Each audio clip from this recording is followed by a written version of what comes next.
right, we are live. Yeah, all the way live. All the way live. Let's make sure the audio is good. Yep, we got to read Test, there. test, test.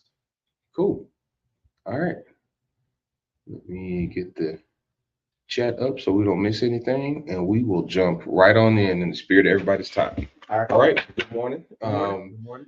Good to see you. Good to see you too. How was your week? It's pretty good. No complaints. No complaints. Okay. Well, if you had them, as my dad would say, well, nobody gonna listen. No No waste of time. Yeah, mine was busy too. But I'm thankful to be here on a Saturday morning, able to see you, talk to you, and then hopefully, bless somebody through what we have to share. Yeah, So, we will. so we're two brothers talking, and we are typically talking. That's good. Definitely that's two why we're brothers. here. Definitely I'm two a brother. brothers. You a brother. Yeah. hmm With an A. So with an A, with an ER and an A.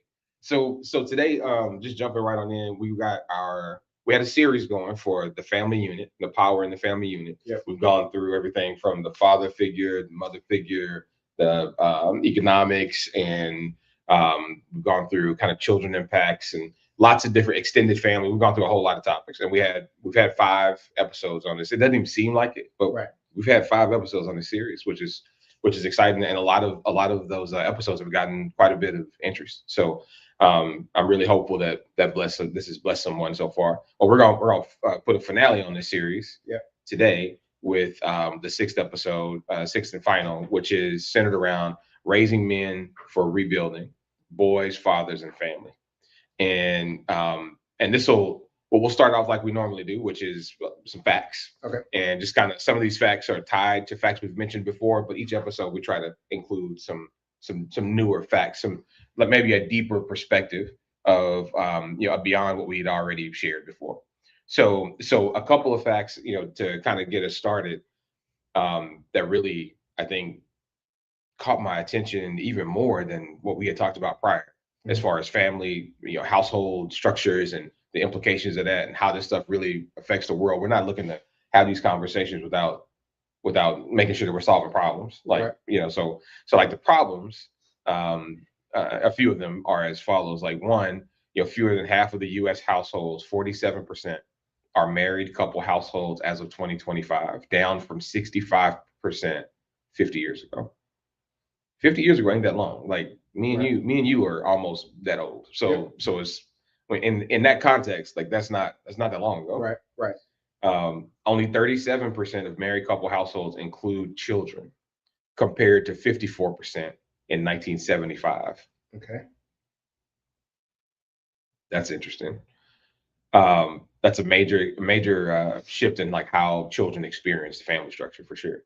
Um, so states vary in percentage on this, but children living with married parents showing deeper structural differences in family stability across the country. So you got a lot of varied family experiences, family expectations, which ultimately lead to a person coming from a family dynamic of X and a person coming from a family dynamic of Y Right. getting together. Those expectations are going to be broadly different. So it makes like coupling, people meeting and jiving and getting on the same page much more difficult when they become adults.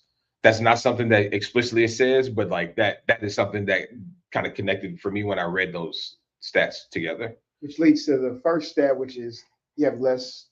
What was the first stat again? Yeah, you have fewer than half of the US households, 47%, are married couple households as of 2025, down from 66% 50 years ago. So I can see where like, hey, you tried it, this ain't working. So I'm just gonna go the single route. I can see it going there. Yeah, like basically, to say that in a less like automatic or computer oriented way, there are a third less married households with children than there were 50 years ago. Yeah. Like that's a big number, man. Yeah. That's that defines how you see the world in a lot of ways. How you grow up in that. And so the last maybe statistic or data point to mention is sure there's a myriad of survey forums, and all of these are state or federal run. There's a couple of these surveys that were done by private institutions too. So in aggregate, they show a rising concern about the cost of raising children, which directly affects the family formation and stability, tying back to what we talked about last week, which is the economics part. Yeah. Right. So now you have these broadly varied, structural experiences growing up in the family and in the household, which leads to value system differences. And then you put the economic pressure on top of that comes with that.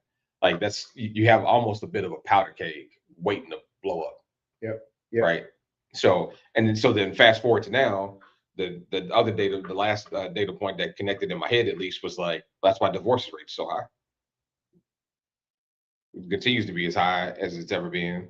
That's why, because of all those things I just mentioned, Right. Compounded with life and political pressure and financial pressure and all of those things, and you almost might find it easier just to be alone. Yeah. Yeah. I can be by myself, kind of eliminate some of the stresses I see other people dealing with, Mm-hmm. and kind of enjoy life. Like, I can focus on me. Like, Right. and that is attractive to a lot of people. Right. Yeah. There was a word that was floating around real heavy it was a social media driven word that was floating around heavy for a while. I felt like I heard it in every post, narcissism or narcissist. Yeah. And people were weaponizing that word a lot, and not really even understanding what it meant. But the truth is we all are narcissists. Yeah. In some capacity. We're varying degrees Yeah. of narcissism. But what you just said, like, it's a textbook narcissist. Like, I can just do this on my own. Like, I don't need nobody else. Like, it's just me. Like, I'm better off by myself. Like, well, are you? Are you just better off not in the dynamic that you were in with that person? Like maybe there was some tools you didn't have. Maybe it was the wrong person. Maybe you needed to grow some. Right. Like, or all of the above. Right. So it's just kind of interesting how I felt we society, like, we were weaponizing that word for the longest time, Right. as a fad, and like beating people over the head with it, and it was the pot calling the kettle black. Like, it was like, Yeah, we are a lot. We all are narcissists. Yeah, to some degree. Like, to you some said. degree, yeah. So I guess maybe to open this up and tie it into, like, raising men for rebuilding, boys, fathers, and family, to tie that in, maybe to start us off, what did you how do you attribute the way that you see boys, because you do mentoring, like, you talk to a lot of young men. What are the themes in boys that you see today that you feel might be problematic for them becoming fathers and stewards of the family? Yeah.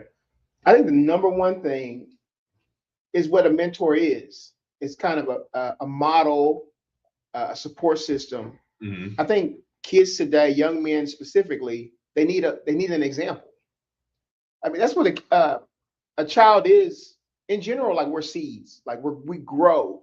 There's something in us. We got DNA that, hey, when you begin to grow, stuff comes out that you didn't even realize were there. So we're like seeds. We need somebody to cultivate the seed. We need somebody to come in and pull the weeds out sometimes. We need somebody to, like, if I'm growing this way, I need somebody to pull me and keep me upright. So it's like, I think kids in general, they need that guidance. They need that example.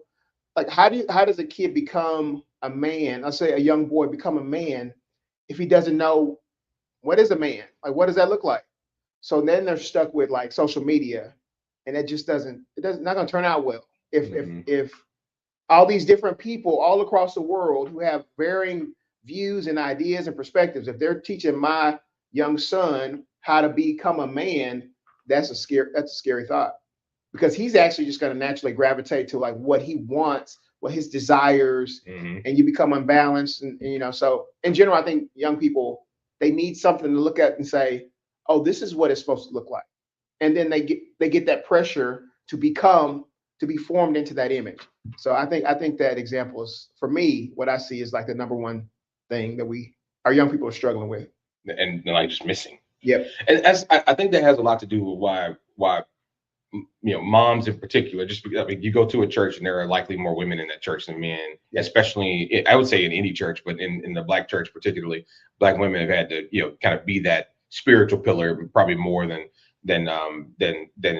ideal. And in that situation, I think what leads them to that, what led my mom to that for sure, was that's where I was getting the male role model, you know, Right. conversation probably a lot more overtly. Like it was in front of me that it wasn't just like this is what a man is. It wasn't just the definition, Right. but that helped. It was more like this is your purpose. Right. Like as a male on this earth, your purpose is to lead in every capacity. And if you are not prepared to do that, you will lead to destruction instead of leading to construction. Right. Whoever's following you will be led to destruction, and it'll be on your hands. Like it was that, honestly, that's as a kid, even I felt that kind of pressure to at least be prepared to the best that I could to lead. Like it's almost like, man, I don't want to let anybody down. Right. Like that was the pressure, the simple minded pressure that I had as a kid of don't be the type of young man or boy that becomes the young man that becomes the middle aged old man who is not leading or is leading people into the grave. Yeah. Like that in this most carnal way. That's the way I thought about it. And I don't think a lot of kids or a lot of boys have that pressure today. Or I say pressure, just have that guidance. Like or that purpose. They don't have a purpose. The purpose is to get money. The purpose is to get out of the house. The purpose is to maybe, have a nice car or whatever. And all those things can come with the same purpose I just mentioned. So like, but it's like that's the only purpose, like to Yeah. become famous, to become known, to find a girl, Yeah. like what like those are all like milestones or Right. accomplishments, but that's not your purpose. Right. And I think they're almost purposeless, Yep. and that I think is a reflection on us because it's not about like any man who's looking at who's not with their with their child's mother and is looking at her like she somehow is responsible for that. Like, no, you're responsible for that. Like until they become men, like you're responsible for that. Yeah. And once you're a man, like one could argue, well, now you like your choices are yours. Right. But as young men, I do think that's got a lot to do with what's missing. And I guess what are coming out of that scenario, what are the things you think that boys have to, based on the themes you see, that boys need to unlearn? Like, what do you think? Do you think that they have some values and principles that actually work are counter to becoming like valuable fathers and men in the world? Yeah. I think what you just said a second ago is like young people don't have purpose. So when you don't really have purpose, there's this lack of passion, and then you kind of gravitate to things that bring you pleasure, which Mm, ends up leading down a path. As a man, I got to make decisions based on how do I become fruitful, as opposed to like in the moment, what do I do to make me feel good? So if a child or a young man doesn't have that guidance there, then they just continue to gravitate. Social media gives you pleasure. Like I got 3 seconds to hook you and to get you to buy in. Like that's how it works. So it's mm, like if they're constantly feeding off of that, then that's when you get in trouble. That's when you're like, hey man, let's go do this. It's gonna be fun. All right, let's go do it. If I don't have any purpose, if I don't have that passion for life, then it's so easy to kind of get off track. And so I think they gravitate to what makes them feel good in the moment, and that's not a good recipe for a good life. so what I just heard you say is the thing that every man who has it should give to every boy around them is a north star. Yep. Yep. But like that doesn't mean you have to be some Bible thumping, got Jesus tatted across your chest kind of person. Like you don't have to be that type of person Right. to recognize in your nephew or in your son or even in your daughter that they don't have a north star, Right. and you owe them that, right? And if you can't give it to them, you may have to face a reality that you don't have a north star. Yep. Well, if you think about life, all the different aspects of life are centered around some kind of north star, even if we don't always agree on what that north star is. So Mhm. when you're driving your car, you should drive a certain way. Like I don't want to get caught up in road rage. I need to follow the speed limit. Like there's all Mhm. these different things. Like it's just whatever you go to when I'm spending with my money. Like I don't want to get caught up in gambling and get addicted to that, or I don't want to get into other stuff where I'm wasting money. Like I need to have some responsibility with how I handle my money. So like every kind of field, every area has like this North Star, and we got to respect that North Star. Mm-hmm. What our young people sometimes are learning is like, I don't have to respect this North Star. I'll create my own North Star, and I'm just gonna do what I want to when I feel like it. And so, yeah, as a father, as a parent, I got it. I'm not looking for perfection. I just need to make sure I've instilled in you this concept of a North Star of boundaries, and that you have the ability to respect that North Star. I think like a lot of young people, they think freedom is like I get to do whatever I want to do. You do whatever you want to do, you're going to actually find out what bondage is. Real freedom is like I have the ability to say yes to myself, and I also have the ability to say no to myself. And so I think that all kind of ties into this North Star concept we're talking about. It's like they need to know, like, even if I choose to go this way, I still understand what the direction is I need to be going in life. Yeah, yeah. So no, wasn't necessarily in the exact kind of prep that we did, but like that freedom comment really is interesting because Mhm. I do think that men, old and young, are they think we all thought at some point we were looking for freedom. That what you're actually looking for, that you're using the word freedom to describe, is control, Yeah.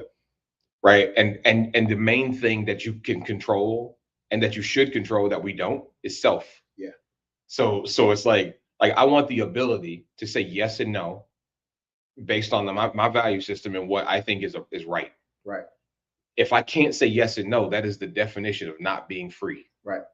And you are the one putting yourself in bondage. Yep. And I think tying that to this topic, I got I was talking to my youngest son Gabriel earlier this week, and it was a reminder that actually kind of made me a little sad and then immediately happy, if I'm being honest. Okay. But the sad part came from like he's told me straight up, like I'll probably butcher his words, but it's not so many words. He was like, "Dad, I'm really thankful that you did what you did grow with me growing up.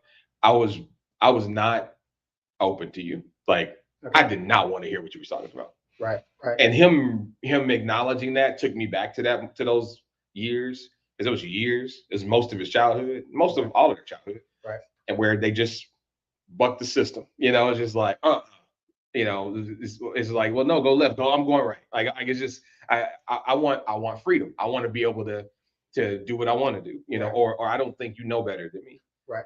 And then, like anybody, I got real frustrated with that over the years, but I didn't stop. I just kept doing it. Yeah. And I was hopeful, faithful that eventually what the Bible says would happen, that you show them the way and they'll return to it. They'll come back to it. And it's like now he's getting so close to God, with his with the new environment of college and like being around some people that are I think also going on that journey.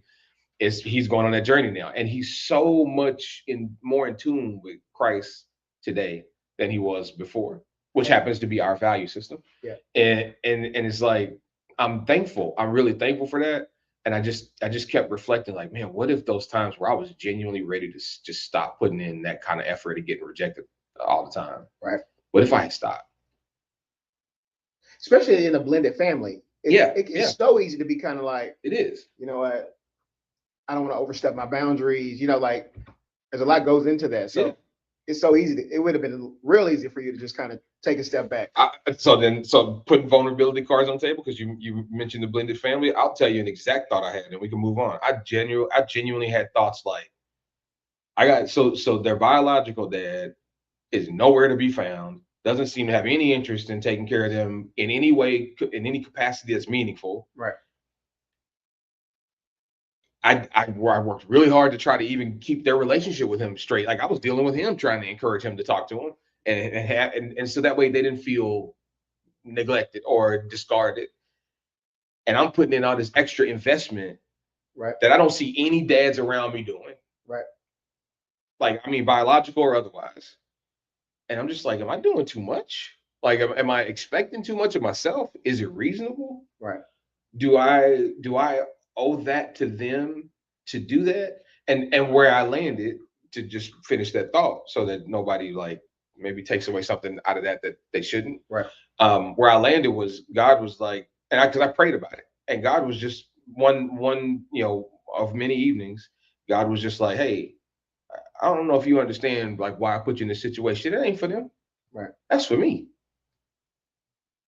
Like you don't owe them the way you think. You owe me out of responsibility to me. I'm God. Like, Right. Right. did you forget how your life started? Right. You were adopted at birth. You could have been aborted. That was the original plan. Right. Yep.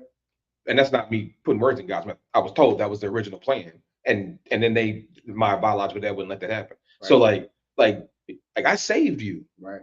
So what, now you too busy to save them? Right. Be a part of their saving? Like, come on, man. And I get to work. Like, it was just kind of like I had some of those moments where you just like, you must forgot. Yep. I already brought you through so much more than that. Yeah. And now you're gonna be the stand between. Like, you see how I used your mama to save you? Right. Like, you no. That keeps him the North Compass. It does. It's not really about you. It's actually always about him. Yeah. Even if I sin against you, I really have sinned against God. Yes, I've offended 100%. You. I've done something against you, but like ultimately, it points up to Him. 100%. So that's a powerful perspective to have. Mm-hmm. It's like you need to do it because I want you to do it. Right. I'm calling you to do it. Period. It speaks to the delayed gratification. Like without any kind of gratification, you might not ever see the results. You were blessed enough to have that conversation with your son, but it's like, what if some people, you do those things and you never get to see the fruit of it, right? You know? And it's like, but you did what you're supposed to do. That's right. Yeah. That's exactly right. So I guess maybe taking that into kind of another step. What do you feel like we just talked about, some of the ways, some of the things we see today with young men, right? And how that can show up and be challenging to create better fathers, better family units. What are some of the wounds that you think young men are carrying forward that stand in the way of them being good fathers and like good stewards of family? Do you think there's some wounds that are thematic? Yeah, I think if you don't, let's just say your father's not around. The question you're like faced with is like, why? And some kids internalize it like, what did I do? Why don't you want me? And so like it's hard to get past that. Not to mention there's like this resentment.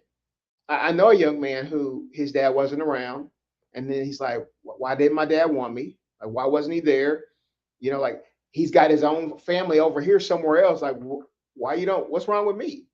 And then it's like, now you got to deal with forgiveness. And then it's like, if that father is still present, if he's still alive on this earth, if he's gone, how do you get resolution? How do you get some kind of closure? That makes it like 10 times harder, because it's like, I can't even tell him how angry I am. I can't. What do I do with all these emotions? Like, I mean, you're left with either frustrating your mom because it's like, I need to do something with this, or I internalize it and keep it here and like struggle through life. I'm angry, I'm frustrated.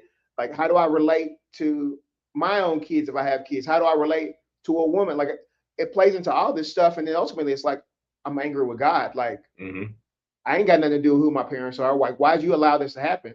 So I think, like, generally speaking, like when there's not that family structure of some sort where you have the presence of a mom and a dad or someone who represents those figures in your life, that's a lot of pressure on a kid who's developing, kind of forming their worldview, all these things, and they have to deal with all these emotions that they don't know what to do with.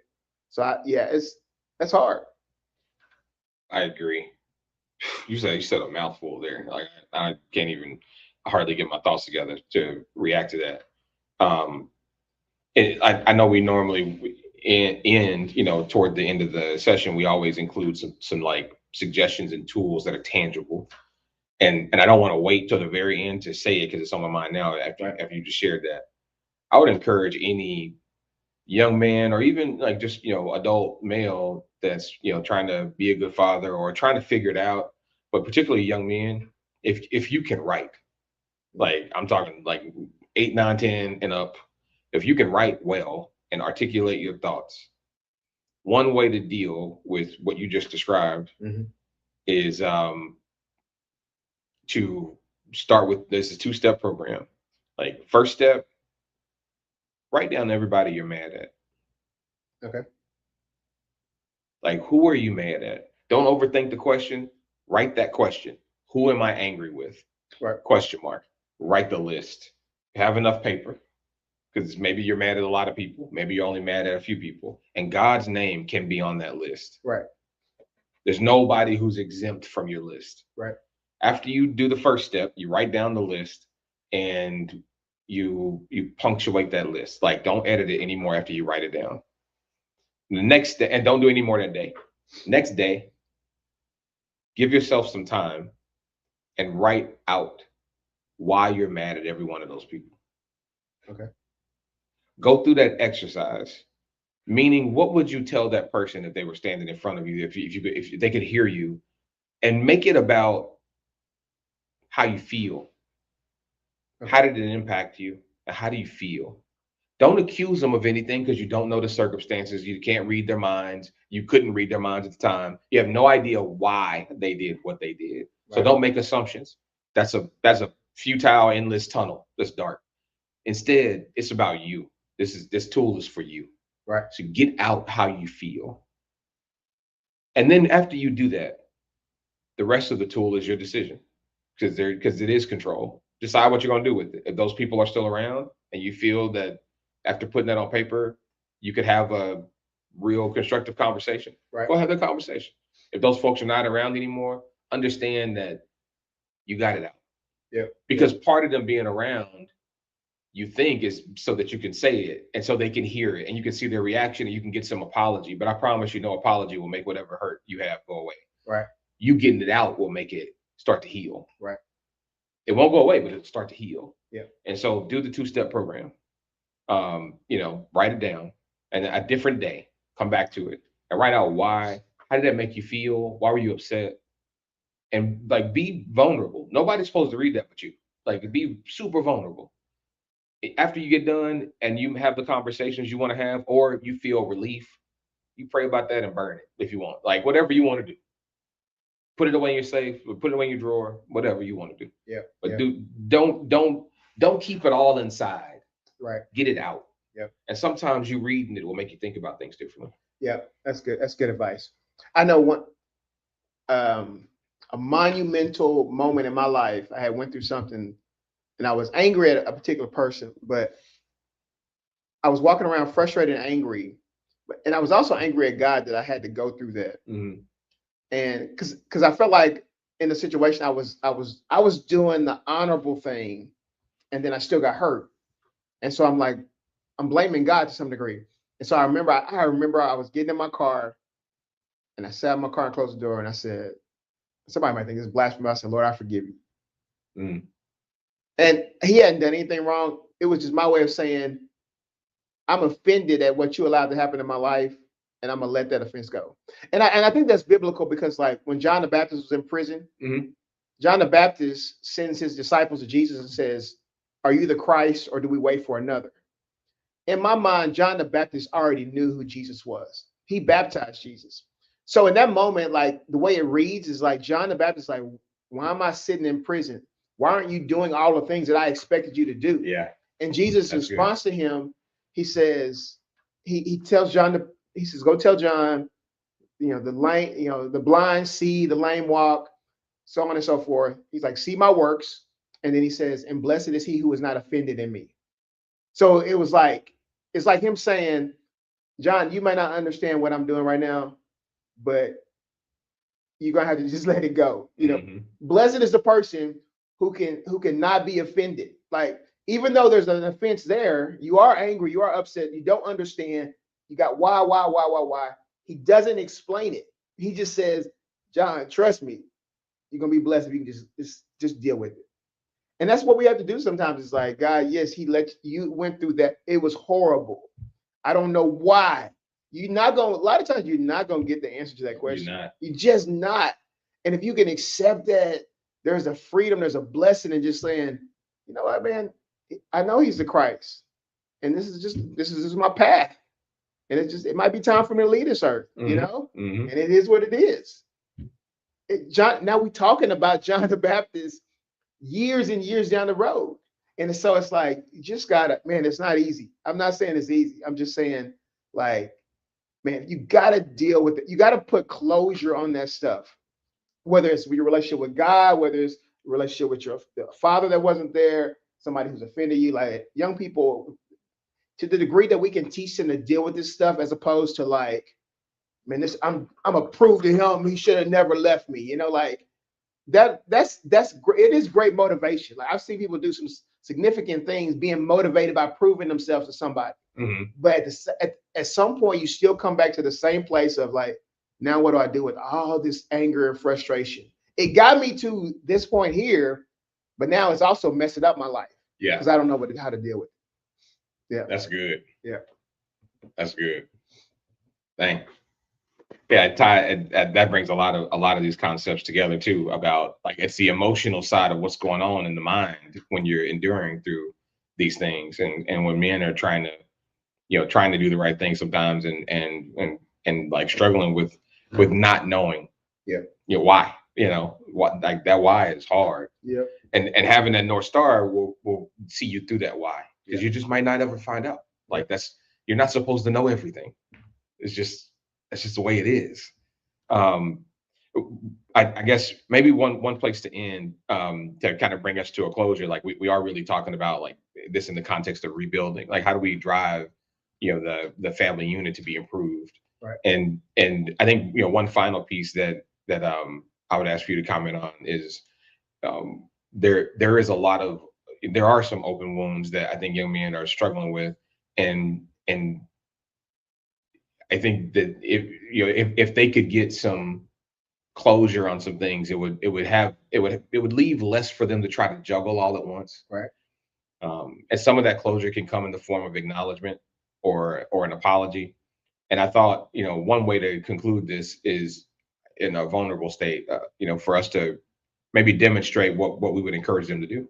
Okay. So I'll ask you this question in that demonstration. Okay. What's one apology you wish you had received or could receive that you feel like would bring some closure to something that stands in your way emotionally? I think like as a young person, I grew up in like predominantly white Christian schools. That put me, it was like a rock. I was between a rock and a hard place. So like on one end, there was this pressure to like please white people. Because I knew like if I to be acceptable. Okay. And even so it's like I knew, and it happened to me, that if I offend you, I'm gonna be the N-word now. I literally experienced that where it was like, man, this is my friend. I thought this is my friend, and then I offended you, and it's like just like and it blew me away. Like this is my friend. So like there's that pressure there. Like I already know at any moment somebody might show their true colors. I don't know if I really can trust you. On the flip side, there's this aspect of where I have friends that came from public schools. So like now for the first time, I'm hanging around black and white people at the same time. And I'm trying to like navigate that, you're kind of doing this code switching thing, like going back and forth, and and so then like in this culture, like in that culture where I grew up in, it was like, now there was different aspects to it where I like I'm an Oreo now, like this. So it's like, I would love to have this apology from both sides. Like, Mark, you just being you. You actually grew up like this, but you also had aspects of this in your culture. So it's like I'm a mixture. I literally was a mixture as a young person, and trying to navigate that. I wish these people over here would apologize, and I wish these people over here would apologize on how they treated me in those moments, because I didn't know what to do with that. So then, like as I grew up as a young man, then it's kind of like I demand respect. Because I feel like you two disrespected me, and I wasn't strong enough to deal with it. I wasn't strong enough to stand up for myself. So now, as an adult, like the moment I feel like disrespect, you see a different side of me. Like you're not gonna disrespect me. Like I ain't that same kid back in junior high where you can just say whatever. Like we gotta do what we gotta do. Like you're not gonna disrespect me. Yeah. And that's not always a good thing. I'll never forget. I was hooping, and I was frustrated. I was angry inside, and this guy kind of disrespected me. So I took the thing to the next level, and I'm like, "What you talking about doing, man?" So this guy was like, "We can go to the cars right now and do whatever." All right, so I knew what he was saying. Right. I ain't about that life. I'm gonna be honest, I ain't about that life. And I sit there thinking to myself, like, "You're an idiot." Like You just open it up. Yeah. I just fell right into that trap. So like, if you don't deal with that stuff, like down the road, you just have these moments where you're like, I see it. I ain't dealt with it yet. I got to let it go. You got to heal from it. You got to bring some closure to it. It's not the past anymore because now it's in my present. So we got to deal with the past. If I get in a car accident and I lose my arm, I'm never going to be restored to the point where I have two arms. But there still needs to be some healing to take place. Yeah. And I function in this new reality. It's the same thing with the family. Your parents got a divorce. They're not gonna get back together. But we got to find some kind of healthy way to move forward. That's right. With the fact that my dad's over here. They might not even talk, but I still got to find a healthy place to like communicate with him, communicate with her, and they don't like each other or whatever. Like you got to find it. You got to find the closure. You got to find some kind of healing in all that. So that's, man. Yep. That was very vulnerable. Oh yeah. Thank you for sharing that. That was really vulnerable. And folks that don't know you personally, I think even them not knowing you, they could still hear that vulnerability. Right. Right. Because if somebody knows you, like they know how much that means to share that. Right. So thank you for sharing that. Appreciate that. Yep. Yeah. I'm not sharing mine. No, I'm playing. So we'll be quick. So I guess I think it's only fair for me to have to answer that question too. And one of the apologies that comes to mind is so as an early teenager, like freshman in high school, I worked full time, and I worked full time ever since. So like the summer before becoming a freshman, right when I turned 14, I started working full time, and I was just getting paid cash to clean up a store, and I worked 40 hours. When I say full time, I mean 40 plus hours every week. The school bus dropped me off at like on the corner at the store, right? Because that was his first stop to drop somebody off at home. I just got off on that stop, and in all 4 years, that's what I did. Wow. And all my money was going to bills. I wasn't wearing Jordans. Like I was dressed just regular as everybody else, or worse. And it was. You asked to do that? No. Okay. So I wasn't asked, but I was definitely not stopped. Okay. If that makes sense. So dynamic is me and my mom are living alone. We're in a rental property, coming off of a couple years past a rough divorce that she had with her third husband, and at that point she was like, okay, no more marriage. But then she started going through real bad health problems. So now she's going through health problems. She can't work full time anymore after 30 some odd years of teaching in Dallas, and we don't have enough money to make it. Right. So she had this group of peers, and we had family. So we had family that we had helped, and she had helped mainly for as long as I can remember before I was alive. Like she had helped them their whole lives, financially, emotionally, spiritually, like whatever it was. She was always there for everybody. She was like the matriarch, other than her mother. Like she was the matriarch. And then a lot of those responsibilities to a teenager, they fell to me because I thought that, like, well, that's my mom. Like in that value system that I learned, my North Star was to like be the leader. Right. It didn't have an age on it. So it's like, well, when you understand that, then you need to be the leaders. And I understood it. So I was like, well, I guess that's my obligation. So I need to lead. So I doubled down and focused just on taking care of the house. Now I graduated high school and stuff, and I did fine. But my focus, I don't even remember a single social event I went to in high school. I didn't really go to any. I didn't go to games. I didn't do any of that stuff because I was working, and I was fine with that because it was aligned to what I thought I was supposed to be doing. Okay. What I saw, and I've addressed this with some folks, and I still have not had any single person own it. I saw my family, and I saw my mother's like family like friends that Mhm. are part of my family now. Like I saw those friends that were like seemingly there for her, Right. and she was there for, just disappear when she And when her health went down, and we needed like support and help, and like as a teenager, I'm carrying all this pressure. It went from either disappearance and just like they were doing their own thing and didn't really have much to contribute or care. And I'm not talking about money. I mean, like even just attention, like yeah, effort, anything. Come over, like something, check on her. Um, I'm talking like church friends, like 20, 30 year relationships, like real strong, and they were just gone. And then it went from that. So my mom went through a bout where she was going through so much pain, she had to take a lot of medication, and some of that medication was addictive, okay. and she did get addicted to it. And she started to like she couldn't remember when she took it, and like all that kind of stuff, and all Right. kinds of things were happening. She was hallucinating. Like it was she was not abusive of the medication.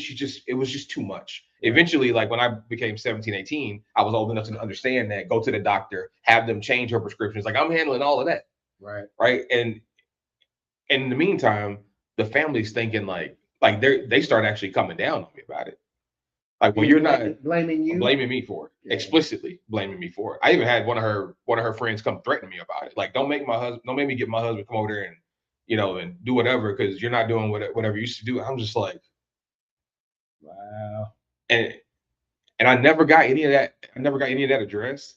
And I always, whether it's my family or on my mom's side, or it's her really deep friend group. The apology I never got was for them not being there. Yeah. Yeah.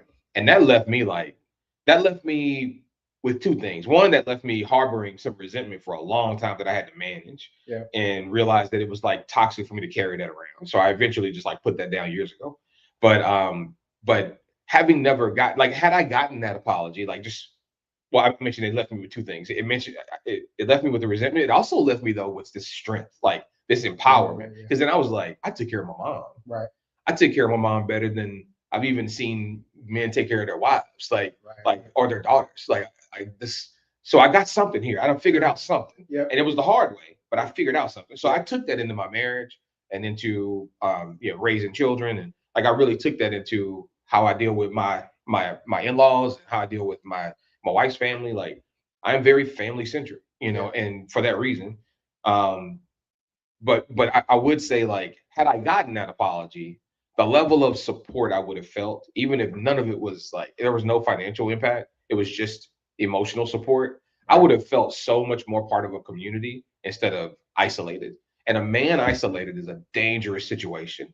Yeah. Dangerous situation. Yeah. And I don't think all those folks are willing to look themselves in the mirror, because all of them are still alive right now. They're not willing to look themselves in the mirror and realize what the impact was of that Yeah.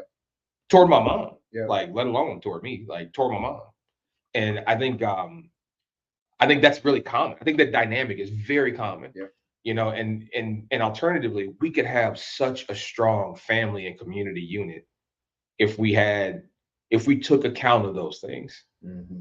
right? And if we were able to articulate those things. And that brings me back to like even how we close, which is to take some time, young men, take some time and make the list right now while you're upset, and maybe add another piece, which is what's the apology you wish you had received from any of those folks on that list, and then finish it up with what's the one you need to give to. This sounds small. This is how we rebuild family units. Right. Yep. One interaction, one experience, one boy, one man at a time. That is how we rebuild the family unit. Yeah. Yeah. It starts at that fundamental level. It's not about go get a big mentor group, go, go start going to this church. Like all of those things are good things, but that is not alone how you're going to rebuild it. It's something in you is going to have to be made exposed. Yeah. And you're the only one that can do that. Right. It's like all the work you just did, even being able to, you can tell when somebody's healed because they can talk about it, like logically talk about it. And like just hearing what you just shared, that's a lot, man, that you had to go through at 14, 15, 16, 17 years old. And it's like our young people today, I don't know, they need to be able to go through what you went through, but right. I wouldn't wish that. Yeah. But you should be able to process. That's like what healing is. Like if you can write those thoughts down, kind of wrestle with those thoughts, wrestle with God, wrestle with all of this, and come to some kind of closure where you can move forward in a healthy way. Like that's what we want our young people to be able to do. You don't learn that from social media. Right. You learn that from somebody who's done it. If you don't have an example of somebody who's done it, or you haven't seen it be done, they're not going to ever be able to do it. So it's like you as a father, me as a father, we got to pass this to our sons and our daughters. Like we got to pass this. What we've learned, we got to pass it down to them. Yeah. Yeah. Agreed. And that healing didn't like come easy. Like I don't want to make it seem like I found that at 19. I didn't. Yeah. Like it was I was 30s. Yeah. By the time I figured that out. And I'm still 30s now. You know what I'm saying? So it was just yesterday. Now we hope this blesses somebody. And we're thankful for anyone who takes the time to listen. Thankful for the time we spend together too. And I'm just really, really grateful for what God has given us in this platform to bless others. So we hope that this helps, and we'll continue to share. Y'all have a great weekend, and we'll catch you next time.